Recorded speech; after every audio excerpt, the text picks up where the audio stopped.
En Belgique, nous effectuons chaque année un grand nombre de paiements électroniques. Mais comment tout cela fonctionne? Qui intervient? Et enfin, qui fait quoi? Dans ce film, nous allons vous présenter ces différents acteurs. Le premier est tout naturellement la banque, qui offre à ses clients les cartes qui permettent de régler les achats.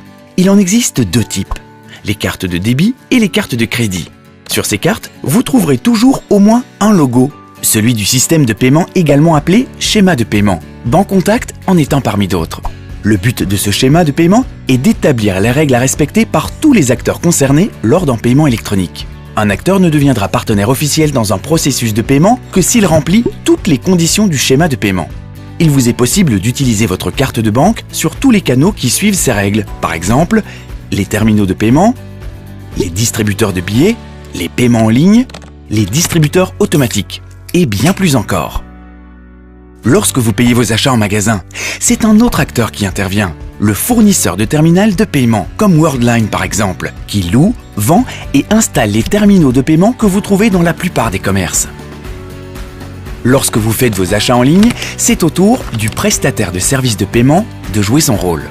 Cet acteur gère les pages de paiement en ligne et propose une sélection de plusieurs schémas de paiement. À vous de sélectionner celui de votre choix. Finalement, il y a l'acquéreur, comme par exemple Worldline. L'acquéreur fournit une connexion sécurisée entre les terminaux ou les pages de paiement en ligne et votre banque. En plus de veiller à la sécurité de la connexion, l'acquéreur s'occupe également de verser les montants des achats aux commerçants. Donc, pour payer, il suffit d'insérer votre carte de banque dans le terminal du magasin ou dans le lecteur de carte quand il s'agit d'achats sur Internet. Le terminal ou le lecteur de carte vérifie 2 points. 1. Si votre carte est valide. Et 2. Quel schéma de paiement vous avez sélectionné. Le terminal ou le lecteur de carte transmet ensuite les informations contenues dans la puce de votre carte bancaire à l'acquéreur. Votre demande de paiement est alors transmise à son tour à votre banque. Le tout soumis bien sûr aux règles du schéma de paiement concerné. Votre banque vérifie alors 3 choses. Si vous avez utilisé un code PIN correct, si le montant demandé est disponible sur votre compte, et enfin, si l'opération se déroule en toute sécurité. Votre paiement ne sera accepté que si ces 3 conditions sont remplies. Mais ce n'est pas tout. Acquéreurs et banques échangent des informations plusieurs fois par jour pour créditer le compte des commerçants. Le montant de l'achat sera débité presque immédiatement du compte du détenteur de la carte. Par contre, le commerçant devra patienter pour être informé de ce mouvement. En effet, les transactions sont traitées de façon groupée et finalisées en quelques heures. Mais qu'en est-il des paiements mobiles ?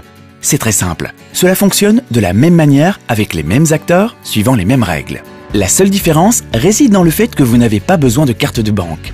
Il suffit de scanner le code QR, introduisez votre code PIN et c'est réglé. Si vous payez à l'aide du même appareil avec lequel vous effectuez vos achats, alors c'est encore plus rapide. Choisissez de régler le montant de vos achats avec l'appli Bancontact. Introduisez votre code PIN et c'est réglé. Vous le voyez, derrière chaque paiement électronique, il y a un certain nombre d'acteurs. Et c'est ensemble, avec tous ces acteurs, que nous pouvons vous garantir un paiement simple, rapide et totalement sécurisé. Nous vous souhaitons encore beaucoup d'achats réglés avec plaisir.